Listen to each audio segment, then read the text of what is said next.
નમસ્તે વિદ્યાર્થી મિત્રો, શ્રી યુનિવર્સલ સ્કૂલ દ્વારા આયોજિત ઓનલાઈન ટીચિંગમાં આપ સૌનું હાર્દિક સ્વાગત છે. આજે આપણે ધોરણ 4 માં લેક્ચર નંબર 4 માં યુનિટ 2 નો આગળનો અભ્યાસ કરીશું. જેમાં આપણે એક્ટિવિટી 6 માં ભણવાના છીએ.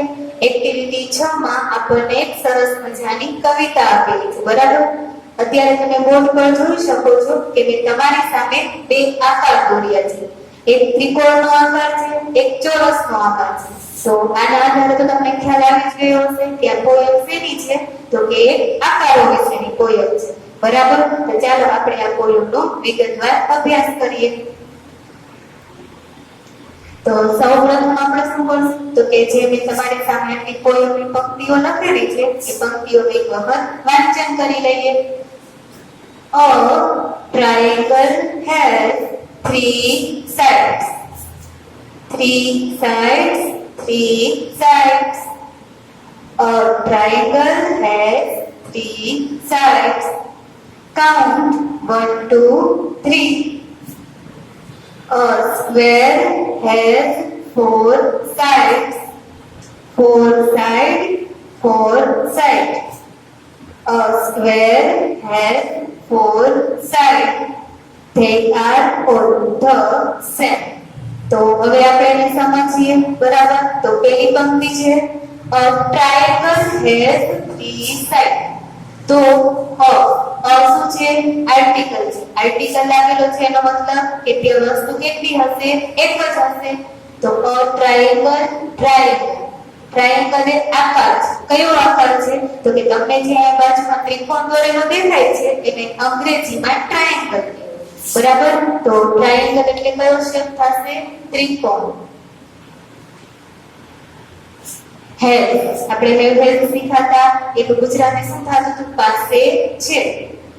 થ્રી સાઇડ્સ, થ્રી એટલે કેટલા થશે?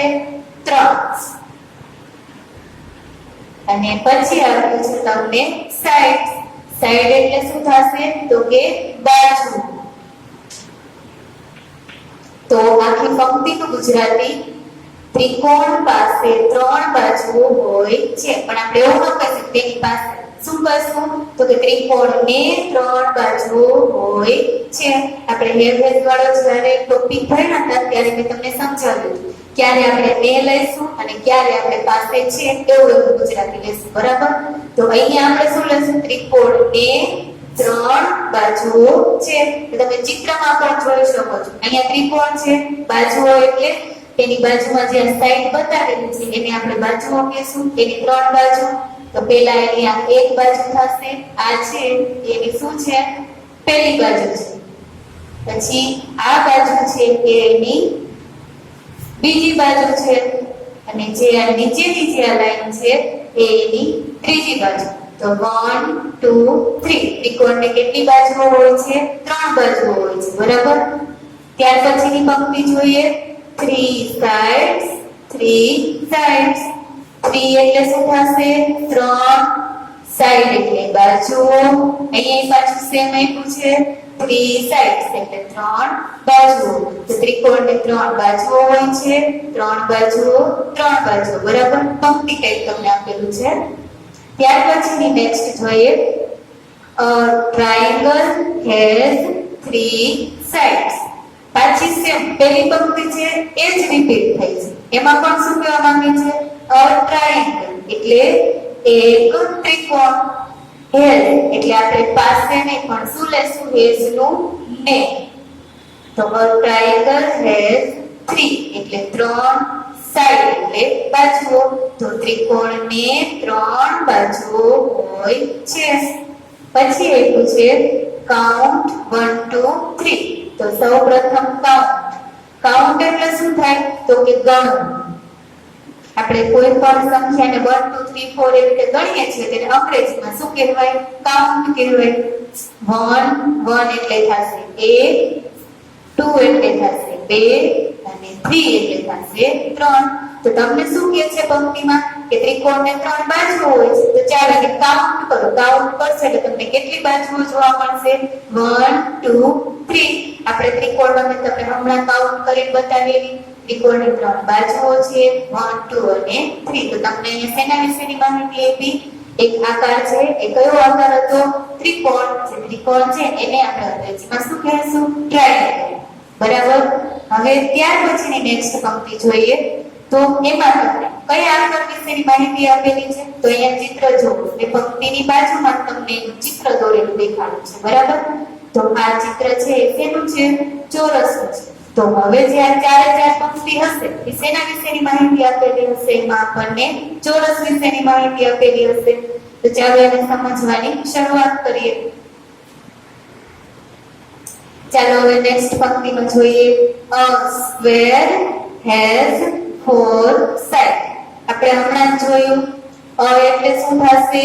એક. સ્ક્વેર. સ્ક્વેર એટલે થશે ચોરસ. આપણે અંગ્રેજીમાં ત્રિકોણને કેમ ટ્રાયેંગલ કહીએ છીએ, એવી જ રીતે જે ચોરસ છે એને અંગ્રેજીમાં આપણે સ્ક્વેર કહેશું. એક અહીંયા આવશે પછી હેઝ નું આપણે ગુજરાતી શું લેશું? ને. બરાબર. 4 એટલે કેટલા થશે? 4. અને સાઈડ એટલે આની જેમ જ. સાઈડ એટલે શું થશે? બાજુઓ. A square has 4 sides. તો કે ચોરસને 4 બાજુઓ હોય છે. તો તમારી સામે મેં ચોરસ દોરેલું છે, એની પણ આપણે બાજુઓ જોઈએ. તો સૌપ્રથમ એની આ ઉપરની લીટી જો. તો આ એની કેટલામી બાજુ થાય? પહેલી. પછી એની પાછી એક આ ઊભી લીટી જો, તો એની બીજી બાજુ. પછી નીચેની આડી લીટી જોશો તો એની ત્રીજી બાજુ. અને પછી ઊભી એક આડી લીટી જો તો એની આ ચોથી બાજુ. હવે કાઉન્ટ કરો જોઈએ. 1 2 3 4. તો ચોરસની 4 બાજુઓ થઈ ગઈ. બરાબર. હવે પોયમમાં આગળ જોઈએ. A square has 4 sides. ચોરસની 4 બાજુઓ હોય છે. 4 sides. 4 એટલે 4. sides એટલે બાજુઓ. 4 sides એટલે 4 બાજુઓ. જે મેં તમને ચારે ચાર બાજુઓ ચિત્રમાં દર્શાવેલી છે. A square has 4 sides. પહેલી જ પંક્તિ પાછી રિપીટ થઈ છે. તો એનું ગુજરાતી પણ a square એટલે એક ચોરસ, has એટલે ને, 4 એટલે 4, sides એટલે બાજુઓ. તો ચોરસને 4 બાજુઓ હોય છે. They are all the same. તો they એટલે શું થશે? તો કે તેઓ. તેઓ એટલે અહીંયા કોની વાત થાય છે? તો કે ચોરસની જે આ બાજુઓ છે એની વાત કરે છે. બરાબર. they are એટલે છે all. all એટલે બધી જ. તો same એટલે સરખી. તો they are all the same. તેઓ બધી જ સરખી છે. કોની વાત કરી છે? તો કે બાજુઓ. તમે ચિત્રમાં જુઓ અથવા ચોરસ તમે જોયો છે. બરાબર. તો કે ચોરસની ચારે બાજુઓ છે એ કેવી હોય છે? સરખી હોય છે. એની આડી બાજુ જુઓ કે ઊભી બાજુ જુઓ, એની ચારે ચાર બાજુઓ એક સરખી એટલે કે સેમ હોય છે. ફરીથી એક વખત જોઈ લઈએ. A triangle has 3 sides. ત્રિકોણને 3 બાજુઓ હોય છે. 3 sides તેને 3 બાજુઓ છે. A triangle has 3 sides. ત્રિકોણને 3 બાજુઓ હોય છે. Count 1 2 3. ચાલો એને ગણો. 1 2 અને 3 બાજુઓ. તમે ચિત્રમાં જુઓ છો અને હમણાં આપણે સમજ્યા હતા. A square has 4 sides. ચોરસને 4 બાજુઓ છે. 4 sides. ચારે ચાર એની બાજુઓ. A square has 4 sides. સ્ક્વેરને 4 બાજુઓ છે. They are all the same. એની ચારે ચાર બાજુઓ એક સરખી હોય છે. ચાલો હવે આપણે આ પોયમની નેક્સ્ટ પંક્તિઓ જોઈએ. એમાં તમને બીજા બે આકારો વિશે વાત કરેલી છે. ઈ બંને આકાર મેં તમારી સામે અહીંયા બોર્ડ પર દોરેલા છે. જે પહેલો આકાર છે એ કયો છે? લંબચોરસનો છે. અને એના પછીનો જે આકાર દોરેલો છે એ વર્તુળ છે. તો હવે આપણે આગળ ભણીએ. તો સૌપ્રથમ આપણે એક વખત પોયમનું વાંચન કરી લઈશું. A rectangle has four sides. Four sides. Four sides. A rectangle has four sides. Two short and two long. A circle goes round and round. Round and round. Round and round. A circle goes round and round. No beginning, no end. A rectangle has four sides. એટલે થશે એક rectangle, એક આકારનું નામ છે. કયા આકારનું નામ છે? તો કે લંબચોરસ. લંબચોરસ છે એને અંગ્રેજીમાં આપણે શું કહેશું? રેક્ટેંગલ. સો રેક્ટેંગલ મીન્સ લંબચોરસ. પછી આપ્યું છે હેઝ. હેઝ તો ગુજરાતી, અહીંયા આપણે શું લેશું? ને. ફોર. ફોર એટલે શું થશે? ચાર. પછી આપ્યું છે સાઇડ્સ. સાઇડ્સ એટલે થશે બાજુ. તો રેક્ટેંગલ હેઝ ફોર સાઇડ્સ. લંબચોરસ ને ચાર બાજુઓ હોય છે. તો તમે લંબચોરસ છો, ચોરસની જેમ એમાં પણ કેટલી બાજુઓ હોય છે?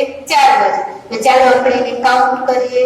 તો સૌપ્રથમ આ એની આ પહેલી બાજુ છે, બરાબર. પછી બીજી બાજુ, આ પછી એની થશે ત્રીજી બાજુ, એન્ડ આ નીચે એની ચોથી બાજુ. તો 1 2 3 4. રેક્ટેંગલને કેટલી બાજુઓ થાય? ચાર બાજુ. Four sides. Four sides. Four એટલે ચાર, સાઇડ એટલે બાજુઓ. ફોર એટલે ચાર, સાઇડ એટલે બાજુઓ. તો એને ચાર બાજુઓ હોય છે, ચાર બાજુઓ હોય છે. A rectangle has four sides. ફરીથી પહેલી પંક્તિ, પછી અહીંયા ફરીથી આપેલી છે. તો a rectangle એટલે શું થશે? એક લંબચોરસ. has એટલે ને, four એટલે બાજુ, ચાર, અને side એટલે બાજુઓ. તો લંબચોરસને ચાર બાજુઓ હોય છે. two short and two long. two એટલે કેટલા થશે? બે. short એટલે ટૂંકું. and એટલે અને. two બે. long એટલે લાંબુ. પણ અહીંયા આપણે શું લેશું? લાંબી. અને અહીંયા ટૂંકું નહીં, પણ આપણે અહીંયા લેશું ટૂંકી. શા માટે? કારણ કે એની બાજુઓ વિશે કીધું છે. two short એટલે બે ટૂંકી બાજુઓ, અને two long એટલે બે લાંબી બાજુઓ. તો તમે લંબચોરસમાં જોશો કે એની જે બે ઊભી બાજુઓ છે, આ એક નંબરની અને આ ત્રીજા નંબરની જે ઊભી બાજુઓ આપેલી છે એ કેવી હોય? ટૂંકી હોય. એટલે કે two short. અને એની બે જે આ આડી બાજુ છે, બે નંબરની અને ચાર નંબરની, આ બે જે આડી બાજુઓ છે એ કેવી છે? લાંબી છે. એટલે two long. બરાબર. તો લંબચોરસની બે બાજુઓ ટૂંકી હોય છે અને બે બાજુઓ લાંબી હોય છે. ત્યાર પછીની નેક્સ્ટ પંક્તિ, a circle goes round and round. a circle. circle એટલે કોની વાત થઈ છે? અહીંયા વર્તુળ. બરાબર. સર્કલ એટલે વર્તુળ, પણ અહીંયા આપણે ગોળ લેશું. બરાબર. રાઉન્ડ પણ કહી શકો, વર્તુળ પણ કહી શકો. goes. goes એટલે ફરે છે અથવા જાય છે. round and round. જે વર્તુળ છે રાઉન્ડ એટલે ગોળ ગોળ.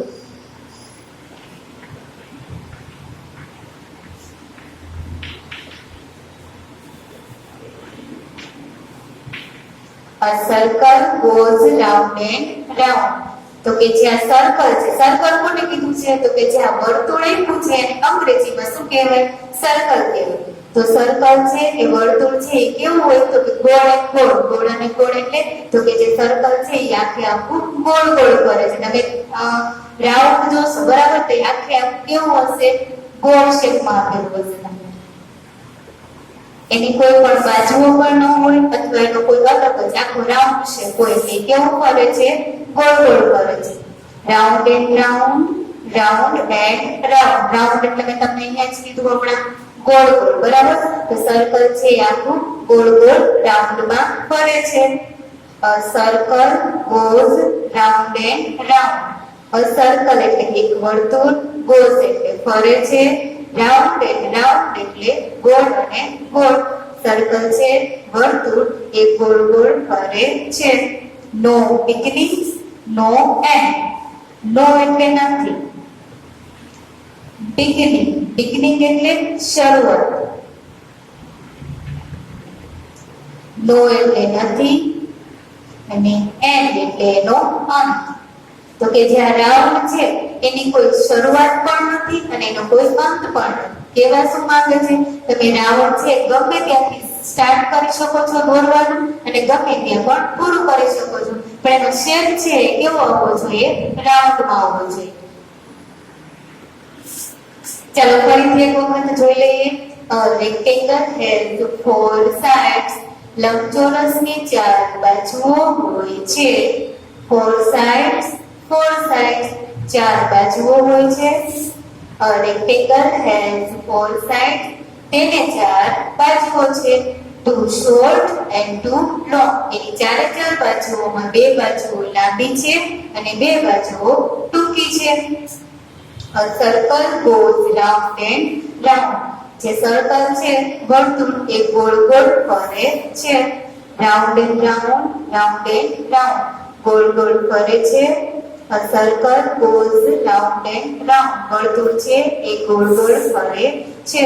No beginning, no end. એનો કોઈ શરૂઆત પણ નથી સર્કલની અને એનો કોઈ અંત પણ નથી. આપણે જે પોયમ જોઈ એ પોયમમાં શેના વિશેની વાત કરવામાં આવી હતી? તો કે અલગ અલગ આકારો વિશેની. એ કયા અલગ અલગ આકાર હતા? તો એક ચોરસ હતું, એક લંબચોરસ હતું, એક વર્તુળ હતું અને એક ત્રિકોણ હતું. તો હવે આપણે એના સ્પેલિંગ ઉચ્ચાર પર જોઈશું. તો સૌપ્રથમ આકાર છે એને અંગ્રેજીમાં શું કહેવાય? શેપ્સ કહેવાય. શેપ્સ એટલે આકારો. ઘણા બધા આકાર હોય છે પણ તમારે અત્યારે ફક્ત આ 4 જ આકારનો અભ્યાસ કરવાનો છે. તો સૌપ્રથમ આપણે ચોરસ એને અંગ્રેજીમાં શું કહીએ છીએ? પોયમમાં આપણે આવી કહ્યું હતું square.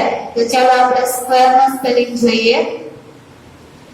S Q U A R E. SQUARE. Square એટલે થશે ચોરસ. જ્યારે તમે સ્ક્વેર નો સ્પેલિંગ લખો છો ત્યારે ઉચ્ચારમાં લખવાનું છે તમારે સ્ક્વેર આવવો જોઈએ, પણ જ્યારે તમે ઉચ્ચારણ કરો છો ત્યારે તમારે બોલવાનું છે ફક્ત સ્ક્વેર. બોલવાનો રહેશે નહીં. તમે સ્ક્વેર એવું ન બોલી શકો. બોલવાનું શું રહેશે? ફક્ત સ્ક્વેર. તો એનો સ્પેલિંગ SQUARE સ્ક્વેર એટલે થશે ચોરસ. પછી છે લંબચોરસ. તો લંબચોરસને અંગ્રેજીમાં આપણે શું કહીએ છીએ? રેક્ટેંગલ. તો ચાલો રેક્ટેંગલ નો સ્પેલિંગ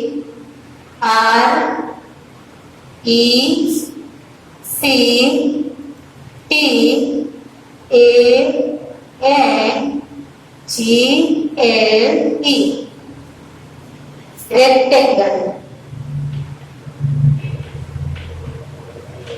એટલે થશે લંબચોરસ. RECTANGLE રેક્ટેંગલ એટલે લંબચોરસ. ત્યાર પછી છે વર્તુળ. તો વર્તુળ છે એને અંગ્રેજીમાં આપણે કહીશું સર્કલ. તો સર્કલ નો સ્પેલિંગ જોઈએ. CIRCLE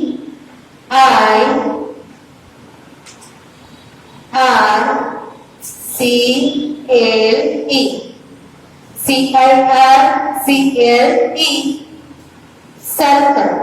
સર્કલ એટલે કયો આકાર થશે? વર્તુળ. ત્યાર પછીનો છેલ્લો આકાર છે આપણો ત્રિકોણ. ત્રિકોણને અંગ્રેજીમાં આપણે કહીશું ટ્રાયેંગલ. તો એનો સ્પેલિંગ જોઈએ. TRIANGLE.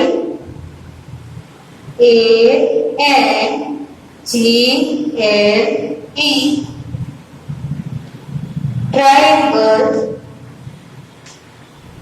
એટલે થશે ત્રિકોણ. ફરીથી એક વખત ચાર સ્પેલિંગ જોઈ લઈએ. SQUARE સ્ક્વેર ચોરસ, RECTANGLE રેક્ટેંગલ લંબચોરસ, CIRCLE સર્કલ એટલે થશે વર્તુળ, TRIANGLE ટ્રાયેંગલ એટલે થશે ત્રિકોણ. ચાલો વિદ્યાર્થી મિત્રો, અત્યાર સુધી આપણે આકારો જોયા. કયા કયા આકાર હતા? તો કે લંબચોરસ, ત્રિકોણ, ચોરસ અને વર્તુળ. લંબચોરસ છે તેને આપણે રેક્ટેંગલ કહેશું, ત્રિકોણને ટ્રાયેંગલ અને ચોરસને સ્ક્વેર એન્ડ વર્તુળને આપણે કહેશું સર્કલ. તો વિદ્યાર્થી મિત્રો, આ જ ચિત્રનો ઉપયોગ કરીને તમે ઘણા બધા ચિત્ર બનાવી શકો છો, બરાબર? આ જ આકારનો ઉપયોગ કરીને મેં અહીંયા આ ચાર આકારોનો જ ઉપયોગ કરીને એક નાનકડું ચિત્ર બનાવેલું છે. હવે એ ચિત્રમાં આપણે શું કરવાનું છે? તો કે તમને ચાર આકારો આપેલા છે. એ આકારને તમારે આ ચિત્રમાં ગણવાના છે કે તમે ચોરસ છે તો આ ચિત્ર બનાવતી વખતે તમે ચોરસનો ઉપયોગ કેટલી વાર કરેલો છે? જો 5 વખત ચોરસનો ઉપયોગ કર્યો હોય તો આપણે અહીંયા 5 વખત ચોરસ લખી નાખવાનો. એવી જ રીતે વર્તુળ, તો તમે ચિત્રમાં વર્તુળનો કેટલી વખત ઉપયોગ કરેલો છે એની સંખ્યા ગણીને એની સામે લખી નાખવાની છે, બરાબર? તો ચાલો આપણે હવે આ ચિત્રમાં અલગ અલગ આકાર કેટલા છે એ ગણવાની શરૂઆત કરીએ. તો સૌપ્રથમ તમને લંબચોરસનું ચિત્ર આપેલું છે. તો આપણે છે એ ચિત્રમાં લંબચોરસ ક્યાં દોરેલા છે પહેલા આપણે જોઈ લઈએ. તો અહીંયા ત્રિકોણ છે, અહીંયા પણ ત્રિકોણ છે, આ વર્તુળ છે. તો કે તમને જે જોકર આપેલું છે ને એના હાથ છે ને એ તમને લંબચોરસ આકારમાં આપેલા છે. તો એક આ લંબચોરસ છે, પછી અહીંયા બધે જો નીચે તમને લંબચોરસ દેખાય છે નહીં, અહીંયા પણ ત્રિકોણ છે, અહીંયા ત્રિકોણ છે, આ બંને ચોરસ છે. તો ચોરસ અને લંબચોરસને આપણે કઈ રીતે ઓળખી શકીએ? તો કે આપણે કવિતામાં શીખ્યા હતા. લંબચોરસ હોય તો એની બે બાજુ લાંબી અને બે બાજુ ટૂંકી હોય, અને જો ચોરસ હોય તો એની ચારે ચાર બાજુ કેવી હોય? સરખી હોય. અહીંયા જો લંબચોરસ આપેલું છે, જે સામેની બાજુ બે લાંબી, એક લાંબી છે અને બે ટૂંકી છે. એવી જ રીતે અહીંયા પણ તમને લંબચોરસ આપેલું છે. તો આપણો બીજો લંબચોરસ. હવે જો આખા ચિત્રમાં તમને ક્યાંય લંબચોરસનું ચિત્ર દેખાય છે? એકેય આકાર તમને લંબચોરસનો દેખાતો નથી. તો આપણે કુલ કેટલા લંબચોરસ થયા? 1 અને 2. તો આપણે અહીંયા એની ફક્ત સંખ્યા લખી નાખવાની કે આપણે જ્યારે જોકરનું ચિત્ર બનાવેલું છે ત્યારે 2 લંબચોરસનો ઉપયોગ કરેલો છે. ચાલો વિદ્યાર્થી મિત્રો, એના પછીનો આકાર તમને કયો આપેલો છે? ત્રિકોણનો આકાર છે, બરાબર? ત્રિકોણને આપણે અંગ્રેજીમાં કહીશું ટ્રાયેંગલ. તો હવે આ ચિત્રમાં કેટલા ટ્રાયેંગલ છે એ આપણે જોઈએ. તો આપણે ઉપરથી શરૂઆત કરીએ તો આ ટ્રાયેંગલનો શેપ છે યસ એસ છે, તો આપણે એમાં 1 નંબર આપી દઈશું. એની પછી જે નીચે ચિત્ર આપેલું છે એ પણ ટ્રાયેંગલ છે, તો એ આપણે 2 નંબર છે. પછી આ બાજુ આવો તો આ પણ ટ્રાયેંગલ છે, એ આપણે 3 નંબર. પછી તમને જે જોકર છે એમાં જોકરની અંદર એમાં પણ તમને એક ત્રિકોણ આપેલો છે એટલે એ આપણો 4 નંબરનો ત્રિકોણ. પછી છે એ ત્રિકોણ કેવો છે? તમને ઊંધો આપ્યો છે. જો ત્રિકોણનો આકાર કેવો છે? ઊંધો ત્રિકોણ આપેલો છે. પછી આ સાઈડ જો તો આપણે 4 ત્રિકોણ થયા હતા, તો અહીંયા 2 એટલે 5મો અને 6મો. તો અહીંયા આપણને 5 ત્રિકોણ મળ્યા. હવે નીચેની બાજુ જો તો અહીંયા અંદર પણ તમને ત્રિકોણ આપેલા છે, બરાબર? 6 ત્રિકોણ. તો અહીંયા 7 8 9 10. તો 10 ત્રિકોણ થયા. હવે જો કે ત્રિકોણ છે, હા છે, અહીંયા 2 ત્રિકોણ છે. તો આપણે 11 અને 12 કુલ કેટલા ત્રિકોણ મળ્યા? તો આપણને 12 ત્રિકોણ મળ્યા. ફરીથી એક વખત કરી લઈએ. 1 2 3 4 5 6 7 8 9 10. 9, 10, 11 અને 12. એ જેટલા ઓરેન્જ કલરથી નંબર લખ્યા છે એ જ તમારે ગણવાના રહેશે, કારણ કે ત્રિકોણમાં જ્યાં પણ નંબર આપ્યો છે એ ઓરેન્જ કલરથી આપેલો છે, બરાબર? તો 12 ત્રિકોણ મળ્યા, તો હું અહીંયા 12 લખી નાખીશ. આપણે જ્યારે ચોકાનું ચિત્ર બનાવ્યું ત્યારે આપણે 12 વખત ત્રિકોણનો ઉપયોગ કરીને એના જે શરીરના પાર્ટ છે એ આપણે બનાવીએ. ત્યાર પછીનું નેક્સ્ટ ચિત્ર છે, સોરી આકાર છે ચોરસ. હવે આપણે ચોપાની અંદર કયા આકારને ગોતવાનું છે? ચોરસ, એટલે કે સ્ક્વેર. તો હવે જ્યાં જ્યાં સ્ક્વેર હશે ત્યાં હું પિંક કલરના ચોકનો ઉપયોગ કરીને નંબર લખીશ. તો ચોકાની શરૂઆતમાં તમને અહીંયા એક ચોરસ આપેલું છે, તો અહીંયા આવશે આપણું 1, બરાબર? પછી તમને કે ચોરસ આપેલા છે જોવો જોઈએ, અહીંયા પણ નથી, અહીંયા પણ નથી. હવે અહીંયા આ એક તમને મોટો ચોરસ આપેલો છે, તો આ જે ચોરસ છે એ બીજા નંબરનો ચોરસ છે, મોટો ચોરસ છે, તો 1 આ 2. હવે તમે નીચે આવો તો એના બે પગ બતાવેલા છે, તમને એ બંને પગ કેવા છે? એ પણ ચોરસ શેપમાં જ છે, તો 2 છે એટલે 3 અને આપણો નેક્સ્ટ નંબર 4. તો આપણને 4 ચોરસ મળ્યા. એક આ ચોરસ 1, પછી એક આ મોટો ચોરસ 2 અને છેલ્લે નાના નાના બે ચોરસ 3 અને 4. તો આપણને કુલ 4 ચોરસ મળ્યા, એટલે આપણે 4 લખ્યા, બરાબર? ત્યાર પછીનો નેક્સ્ટ આકાર છે વર્તુળ, સર્કલ. તો હવે આપણે સર્કલને ગણવાના છે. એમાં આપણે જ્યાં સર્કલ હશે ત્યાં હું ગ્રીન કલરના ચોકથી નંબર લખીશ. તો આપણને સૌથી પહેલા તો 3 મોટા સર્કલ દેખાય છે. એક આ પહેલું સર્કલ, પછી આ એનું આ બીજું સર્કલ અને આ એક ત્રીજું સર્કલ. 3 મોટા સર્કલ છે. તો હવે જો કે તમને બીજા સર્કલ દેખાય છે? હા છે. કયા છે? તો કે નાના નાના સર્કલ તમને આપેલા છે. તો અહીંયા આપણા 3, એક આ થશે 4, 5, 6, 7 અને 8. 8 સર્કલ થયા. હવે કે સર્કલ બાકી રહ્યા છે જોવો જોઈએ. હા છે, ક્યાં છે? તો કે જે આ જોકર છે એની બે આંખો છે એ પણ કેવી છે? રાઉન્ડ છે, વર્તુળમાં છે. એટલે આપણું 9 નંબરનું સર્કલ અને 10 નંબરનું સર્કલ. ફરીથી સર્કલ ગણો. 1, પછી એક આનું મોઢું છે 2, પછી એક આ સર્કલ છે 3, અહીંયા નાના નાના 4, 5, 6, 7 અને 8 સર્કલ પ્લસ એની બે આંખો એટલે 9 અને 10. તો કેટલા સર્કલ મળ્યા આપણને? 10 સર્કલ. તો વિદ્યાર્થી મિત્રો, તમે આવા અલગ 4 આકારનો ઉપયોગ કરીને તમે બીજા ચિત્રો પણ બનાવી શકો છો. તમે તમારી આઈડિયાની બુકમાં પણ આવા 4 ચિત્રોમાં 4 આકારનો ઉપયોગ કરીને ચિત્ર બનાવેલા છે એ તમારી જાતે તમારી બુકમાં દોરી પણ શકો છો. દોર્યા બાદ તમારે આ આકારો ગણીને એની સંખ્યા લખવાની રહેશે. તો આજના લેક્ચરમાં આપણે શેના વિશે અભ્યાસ કર્યો? આકારો વિશે અભ્યાસ કર્યો. શરૂઆતમાં એક આપણે પોયમ શીખ્યા, બરાબર? હવે જે પોયમ આપણે શીખ્યા એ પોયમને આપણે ગાવી હોય તો કઈ રીતે ગાઈ શકાય? તો તમે યુટ્યુબમાં એ પોયમનું નામ લખીને સર્ચ કરશો તો તમને સરસ આકારો સાથેનો વિડિયો બતાવશે. એ વિડિયોમાં તમને પોયમનો રાગ પણ શીખવાડશે, તો તમારે એ પોયમ ગાતા એમાંથી શીખી લેવાની છે. અને સાથે સાથે આ આકારોના સ્પેલિંગને પણ યાદ રાખવાના છે.